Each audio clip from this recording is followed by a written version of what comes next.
Oye, comencemos. Hace tiempo en una tarde cualquiera, por su afán y su carrera, huerfanito se quedó. Medellín tiene aire de tango. Pero ya había crecido y saltado sus murallas cuando Gardel en la playa. Hace 100 años nació un escritor colombiano que contó el trasegar de los campesinos hasta la ciudad y cómo sus sueños se convirtieron en desarraigo. Medellín no estaba lista para recibirlos y en ese escenario de violencia los recién llegados encontraron en el tango la música que contaba sus tristezas y en Gardel la voz que los interpretaba.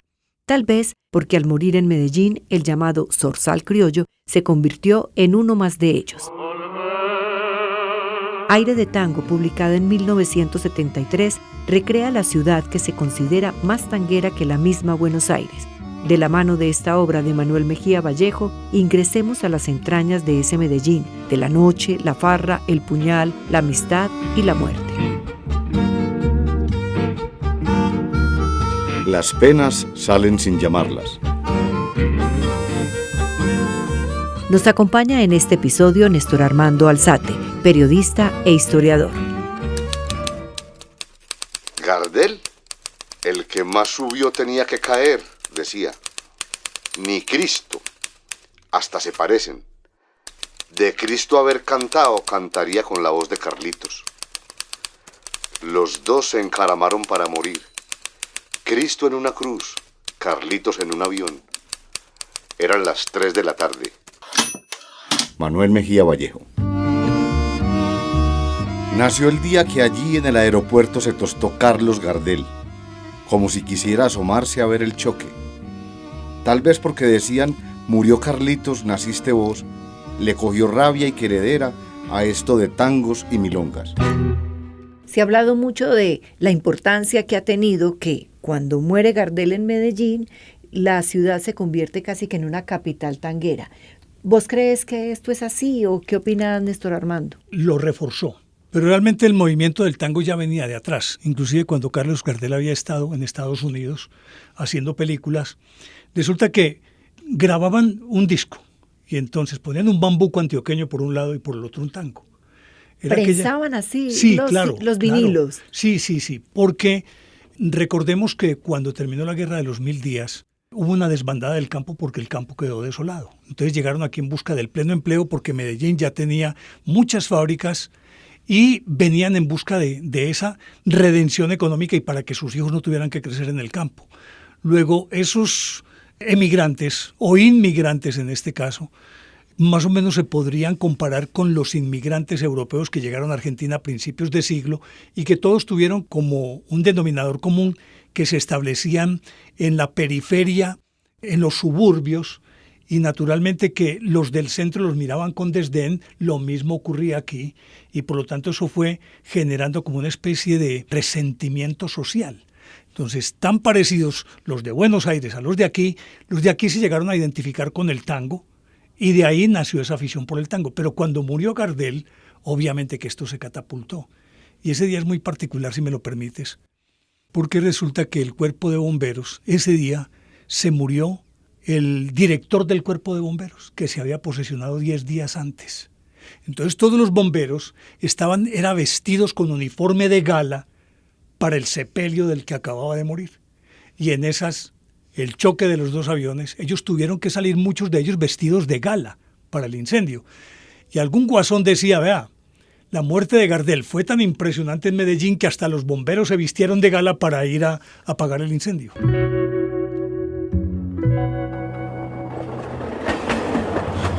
Haber nacido mi hombre el día de los avionazos, el día negro de Gardel y Lepera. Creo que lloraba cada 24 de junio. Iba al campo de aviación a mentar la madre a los aviones y a golpear el aire con los puños cerrados. Y justamente en el como se le llamaba campo de aviación, obviamente Aeropuerto Olaya Herrera, está la Plaza Gardel. Es decir, ese lugar es de alguna manera todavía un símbolo de Gardel. Necesariamente, pues fue allí donde él se despidió del mundo y se despidió de Medellín, paradójicamente en un día en el que él no iba a cantar en Medellín, él venía de paso. El avión estaba simplemente haciendo una escala e iba para Cali. Días antes se había presentado aquí y el lleno fue total y la gente quedó molesta porque no hicieron más funciones con él. Y entonces habían prometido que empezando el mes siguiente él iba a volver. Y como los que no habían podido entrar a verlo querían de todas maneras conocerlo, todos se fueron. Era una novedad que Carlos Gardel estuviera en Medellín y todo el mundo se volcó al campo de aviación de Las Playas, que así se llamaba. Se volcó para verlo, inclusive allí estuvo el cronista don Antonio Henao Gaviria y fue la primera transmisión en directo que se hizo de un evento en la ciudad de Medellín.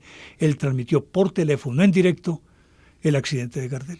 Gardel, y para utilizar algún símil, era la rock star. Claro, no, era lo más grande y sobre todo porque ya él tenía un nombre en Francia, en Estados Unidos, y pues este pueblo tan parroquial y tan conservadurista, no conservador, sino conservadurismo, que era lo que mantenían aquí, un pueblo entre dos montañas, que llegara un personaje de estas características significaba que habían tocado el cielo. Era un rockstar de Hollywood.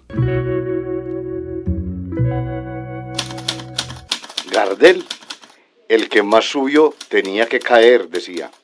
Ni Cristo, hasta se parecen. De Cristo haber cantado, cantaría con la voz de Carlitos. Los dos se encaramaron para morir. Cristo en una cruz, Carlitos en un avión. Eran las 3 de la tarde. ¿Qué te evoca esta imagen que el maestro Manuel Mejía Vallejo nos conduce por esta creación literaria? Pues uno aquí lo que entiende es ese amor enfebrecido del maestro Manuel Mejía Vallejo por el tango y no podía ser menos, porque de una u otra forma él creció en ese Guayaquil escuchando tangos. Medellín fue un templo del tango y él no podía ser diferente de la gente de su edad, era imposible. Y obviamente que esas comparaciones de él con Jesucristo pues son características de alguien que es un fanático, tanto que en Argentina hasta Maradona tiene una iglesia. ¿Por qué Gardel no podría tenerla? Además con todos los méritos del mundo, Carlos Gardel, claro. Contaba el fallecido Leonardo Nieto que la primera estatua, que era en granito sobre Gardel y que estaba en Manrique, dos borrachitos una noche se abrazaron allí muy fuerte y la derrumbaron, y que la gente fue en romería a llevarse los pedacitos de esa estatua. O sea, realmente estamos hablando de un personaje para ubicar a una audiencia más joven que tal vez no sepa lo que ha significado Gardel en Medellín. Lo que sucedía también, Selene, era el hecho de que en aquella época no había nada más allá de la radio. La radio era, diríamoslo, casi que el internet de hoy. Es decir, por la radio se accedía a todo. Y la radio nos traía todas las noticias y, por ejemplo, aquí había gente que se especializaba en escuchar las canciones que se estrenaban en Cuba, una emisora cubana que tenía un espacio en directo todas las noches. Y aquí había gente que se especializaba en escuchar las canciones, transcribirlas y al otro día las estaban estrenando aquí, porque era la radio, no había nada más. Y por lo tanto, todo lo que sucediera tenía que pasar por ahí. Y ahí yo creo que la valía de todo esto y la valía de la música de Gardel. Acompáñame a Ecos de la Montaña. Echemos un saludo a Carlitos. Ya ve, íbamos. Él se paraba frente al balcón de la emisora, levantaba la mano. ¿Estás oyéndolo? No solo su garganta. Oíle ese sonido nasal que todos remedan. Canta con los ojos, con las manos, con todo él. Y mucho más está en sus canciones. Es que tendemos los seres humanos la tendencia a idolizar a aquellos con los que nos identificamos, sea por gustos, por afinidades, políticas religiosas o deportivas, y por lo tanto los deificamos y los llevamos a un grado superlativo de perfección, independientemente de su carácter humano, de sus características humanas, de sus cosas buenas o malas. No, eso no importa. Lo que importa es que ese individuo represente ese yo que quiero ser, el yo que quisiera ser. Y tal vez el hecho de que fuera un hombre a su manera apuesto, reconocido, quien no quería hacerlo. De hecho, la moda se imponía a partir de Gardel, el famoso. Yo recuerdo que mi abuelo le decía que era alopedrada, que era un sombrero tirado sobre una de las orejas, sobre la derecha, si no estoy mal, y entonces el ala medio inclinada. Pero eso lo impuso fue Gardel. Entonces todo el mundo se ponía el sombrero al estilo de Gardel. Y uno caminaba en los pueblos e incluso en la ciudad, en las heladerías, en las cantinas, el eco que se escuchaba al pasar rápidamente eran pedazos o fragmentos de canciones de tango, ¿verdad? Sí, obvio. Es que yo creo que aquí hubo varias influencias. Una, el tango. Por razones obvias, después de la muerte de Gardel, no, aunque antes ya también se tenían asomos de esa cultura, la cultura mexicana, en la que también se forjó otro tipo de música que fue la que hoy conocemos como música de despecho. De carrilera, Tal vez de carrilera, sí, que todas nacieron de corridos, de música que traían de México. Otro tanto ocurría con los tangos, entendiendo el tango como que es lo que se conoce como el único folclor ciudadano, es decir, que tuvo origen en la ciudad. Folclor significa campo. Todos los folclores nacieron del campo y fueron llevados a la ciudad. Este nació directamente en la ciudad. Y por lo tanto, cuando se apropian, inclusive llega un momento en que la gente se vuelve hasta contestataria y casi que asume una posición política frente al tango. Y si vos le decías a alguien que Magaldi era mejor que Gardel o que Hugo del Carril mejor que Gardel, tenías una pelea, porque la gente había idolizado a Gardel.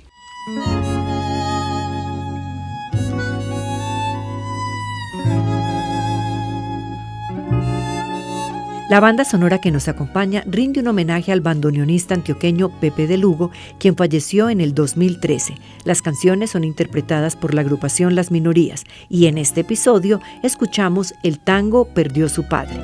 Hace tiempo en una tarde cualquiera, por su afán y su carrera, huerfanito se quedó, pero ya había crecido y saltado sus murallas cuando Gardel en la playa, huerfanito lo dejó. Si Gardel viviera tendría más de 80 años y más achaques que canciones. Nada. Después de los avionazos, quedó parado en su estampa que ya no pudo envejecer. La voz hizo el milagro. Justamente cuando hablas de ese ídolo, pensemos en estas generaciones nuevas, porque bueno, Gardel murió de tan solo 44 años, y en estas nuevas generaciones recuerda que se ha hecho como que un mito de los que han muerto de tan solo 27 años y se han inmortalizado: Jimi Hendrix, Janis Joplin, Jim Morrison, Kurt Cobain, Amy Winehouse. Entonces, la muerte de Gardel es, como lo está diciendo aquí Manuel Mejía Vallejo, en su juventud quedó eterno, joven por siempre. Es que yo creo que una de las condiciones básicas para ser inmortal es que se tiene que morir joven. Y es que la característica de ellos es que al morir jóvenes no están expuestos al envejecimiento, porque la idea que tiene la gente es de esa persona joven, entera. Si en este momento que las dos grandes divas, y saco esto de este contexto, eran en ese momento Marilyn Monroe y Brigitte Bardot, ves a Brigitte Bardot casi con 90 años. Y obviamente con todo lo que significa tener 90 años, reflejados en la piel y en todo. Pero la Marilyn siempre la verá rozagante y hermosa, como era. Lo mismo que James Dean.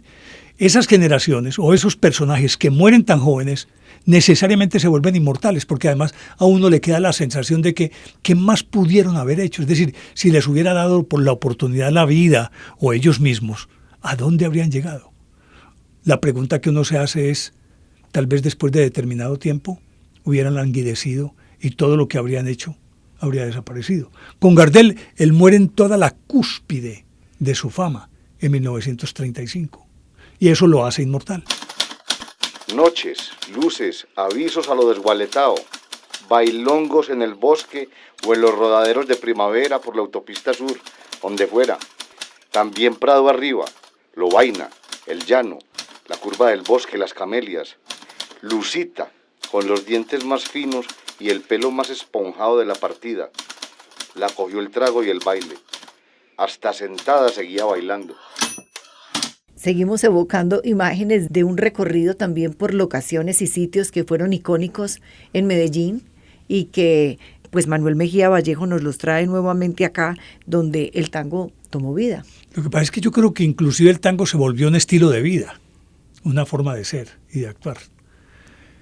Y como la música tiene la característica de que también permea la cultura desde otras perspectivas, recordemos que el lunfardo, que forma parte de todo este cuento del tango, también entró a Medellín y entonces escuchamos a la gente hablando en lunfardo, pues el famoso besre, ¿sí? El feca con chele, café con leche, ¿cierto? Chele, chele, chele, chele, chele. Entonces, a su léxico cotidiano también incorpora estas palabras, incorpora las vestimentas, incorpora los gestos. Es decir, más allá de que te guste la música, es que te conviertes parte de esa música. Es que yo creo que ahí es donde está el secreto de este cuento. Es que la gente se vuelve tango. En Medellín la gente se volvió tango. Y para decir cualquier cosa, un comentario callejero, citaban una frase de un tango, por ejemplo. Y aún los viejos siguen citando Gira Gira, ese famoso tango. Siempre se incorpora de tal manera que se vuelve casi que mecánica esa actitud, como automática que sale del interior, porque ya está incorporada a partir de todas esas experiencias. Néstor, y sin que la audiencia me vaya a tirar piedras, en este momento estamos en una Medellín reggaetonera. ¿Tú crees que esa Medellín reggaetonera alcanza a ocultar a Gardel o le ves vida a Gardel en esta ciudad? Tan le veo vida a Gardel que no solamente él, sino todas sus canciones se han replicado de distintas formas, en distintos ritmos y por distintas personas. A mí me sorprendió que una sobrina mía, yo la escuché una vez cantando, hace menos de 10 años, por una cabeza. Y entonces yo le dije, ¿oíste? ¿Y usted sabe ese tango que tiene como 80 años? Y yo, no, eso es de Andrés Calamaro. ¿Cómo? Que es de Andrés Calamaro. Es decir, le dan un nuevo ropaje, visten de nuevo la canción, pero sigue siendo tango. Ahora, lo que pasa es que estamos en una sociedad de consumo, que hasta la música se volvió de consumo. Si puedes mirar las canciones de reggaetón que hace 2 o 3 años alcanzaron millones y millones de reproducciones, hoy no existen. Voy a mencionar una por decir cualquiera, que es la única que yo recuerdo, que pasemos bien los 4. ¿Se acuerdan? Sí. ¿Esa canción de quién es? Yo creo que es Maluma o no sé. En todo caso... Llegaste a mal puesto para preguntar. Sí, no, pero por eso te lo digo. Esa canción salió hace 3, 4 años. ¿Dónde está? No existe. Porque es que ahora los nuevos artistas producen música de temporada. Casi que se ha trasladado a la música aquella noción de impermanencia de la que habla Alvin Toffler en Las Guerras del Futuro. Hasta la música se ha convertido caracterizada por la impermanencia, algo que simplemente es un fogonazo y pasó. Oigan otra opinión de un tal Julio Cortázar. Cuando Gardel canta un tango, su estilo expresa el del pueblo que lo amó, la pena y la cólera ante el abandono de la mujer. Hay 2 cosas aquí bien bonitas de Manuel Mejía Vallejo. Uno, referirse un tal Julio Cortázar, imagínate, a tales. Y la otra, pues cuando canta Gardel, ¿qué es lo que está diciendo? Está hablando el pueblo. Naturalmente, y por las pulsiones normales, naturales y primitivas y básicas y todo lo que se quiera. Es decir, el ser humano, especie gregaria, la única que tiene la capacidad de abstraerse, idealiza el amor. Y por lo tanto el amor está compuesto de diversos matices. La conquista, el enamoramiento, la plenitud, el desencanto, el desengaño, la tusa. Todos los elementos están dados ahí y se pasa por un marco de sentimientos que van de uno a otro de una manera increíble. Por lo tanto, si miras la historia, Luis XIV le llegaban con un problema y lo primero que él preguntaba era «Cherchez la femme», ¿quién es la mujer? Está en el centro de todo. Está en el centro de todo. Es la mujer el leitmotiv de todo. A mí hay un tango que te digo que a mí me pone la piel de gallina, me sacude, pero me sacude de una manera que ninguna otra canción a mí me sacude de esa forma, que es Volvió una noche. Volvió una noche, no la esperaba, había en su rostro tanta ansiedad. Es como ese amor marchito que trata de reverdecer esta mujer y un momentico, no, es que ya no, ya los viejos tiempos ya no volverán. Entonces, mira cómo coge el de sublime, de una manera tan sublime, las letras y les da como esa vida tan increíble. ¿O qué me dicen ustedes del Día que me quieras? Una romanza como El Día que me quieras, yo creo que es de las canciones más hermosas de toda la historia de la humanidad. Que mira cómo canta esa canción, lo que dice esa canción y cómo pone a la mujer en un pedestal, que tendría que ser así siempre. Por más que se escondan, las penas salen sin llamarlas, cumplidas como el sol y la muerte. Y justo para lo que estamos hablando, y es además el nombre de este episodio, Las penas salen sin llamarlas, y dígame dónde está esa mujer que generó la guerra de Troya. Helena, en este caso, dicen los que siempre tratan de hacer un perfil psicológico de todos los grandes. Dicen que era que él tenía un complejo de Edipo que no podía con él, con su mamá Berta Gardet.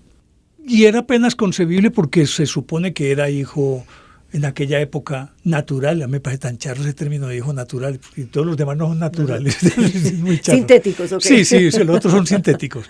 Entonces, él creció bajo la falda de ella lo sobreprotegía. Porque recuerden que él tuvo dizque una novia con la que se iba a casar y nunca se casó. Tanto que eso inclusive echó a rodar un bulo según el cual él dice que sería homosexual. Pero se sabe históricamente que eso, por lo menos en lo que yo he leído, no es cierto. Pero tal vez él lo que buscaba era una mujer ideal, y esa mujer ideal necesariamente tenía que reflejar a su mamá, a Berta Gardet. Es lo que yo supongo, y hablo por eso de un complejo de Edipo. La patria del mito no es el lugar donde nace, sino el lugar donde muere. Gardel es colombiano. Para él morir fue un nacimiento al revés. Y justamente con esta frase cerramos este capítulo, que es también un poco como lo empezamos. Al morir Gardel en Medellín, creció el mito. Obvio, es que toda muerte es un nacimiento. Bueno, para quienes creemos en la trascendencia, en el más allá. Y tanto es así que acuérdense ustedes que Gardel estuvo aquí enterrado en el cementerio de San Pedro. Estuvo hasta diciembre de ese 1935, inclusive en el cementerio laico, donde inhumaban a los no creyentes, donde estaba el Tuerto Echeverri, María Cano y otros tantos. Ahí lo tuvieron. Y luego en diciembre creo que se lo llevaron. Y de aquí a Buenaventura, porque él fue por barco, creo que hubo por ahí 52 sepelios. A donde quiera que llegaba le hacían un sepelio. ¿Qué tan grande fue? Que yo creo que es el único que puede decir a ciencia cierta que le hicieron por ahí 25 entierros. Muchas gracias, Néstor, por hacer este episodio más cercano a esa Medellín que sigue teniendo aire de tango. A ti, Selene, por la invitación. Darío, gracias por la invitación. Para mí es una maravillosa oportunidad de hablar de algo que forma parte de nuestra idiosincrasia y que, aunque los antioqueños o los medellinenses queramos quitarnos de encima el tango, eso va adherido a la piel. En este podcast a la carta tenemos como protagonistas las canciones de Pepe de Lugo, bandoneonista, cantante y compositor, fallecido en el 2013 y a quien rendimos un homenaje en esta serie donde Medellín tiene aire de tango. Una coproducción de Fundación Manuel Mejía Vallejo, Parque Comercial El Tesoro y Cámara de Comercio Medellín para Antioquia. Soy Selene Botero y me acompañan en la producción y narración Darío González. Investigación Gabriel Jaime Botero. Banda sonora Medellín tiene aire de tango. Temas originales del cantante y bandoneonista Pepe de Lugo. Voz Camilo Suárez. Violín Dagoberto Torres. Guitarra Alex Pérez. Armónica Santiago García. Bandoneón Andrés Gómez. Arreglos y contrabajo Julián Loaiza. Máster y mezcla Leonardo Sierra. Estudio Retro. Sello disquero Afro Caribbean Group. Fotografía en cuadro Arte Will Zapata. Medios digitales Andreina Zúñiga. Producción sonora Luis Carlos Meneses. Para más información visita podcastalacarta.com.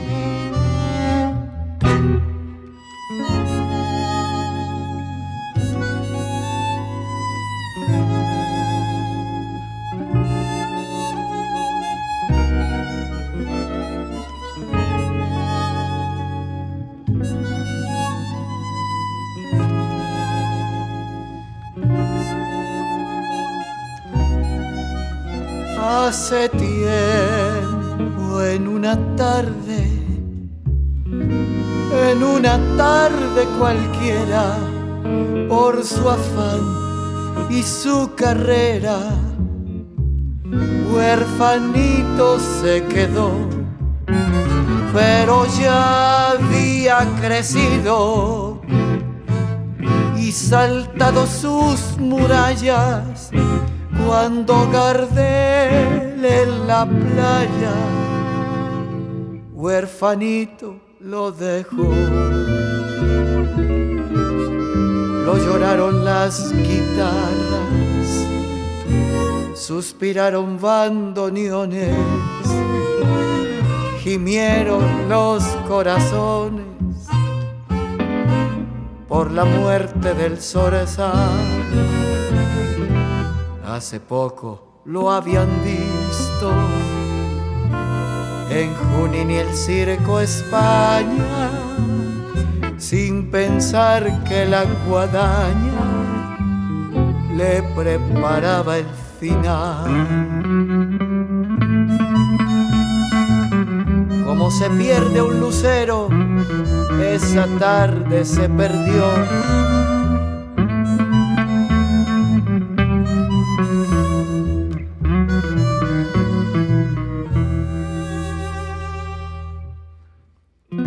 Su figura de hombre bueno y su pinta bacanada, como se pierde un lucero, esa tarde se perdió.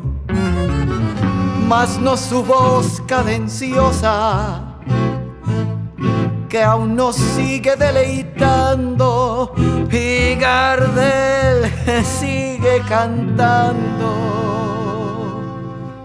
Y no habrá otro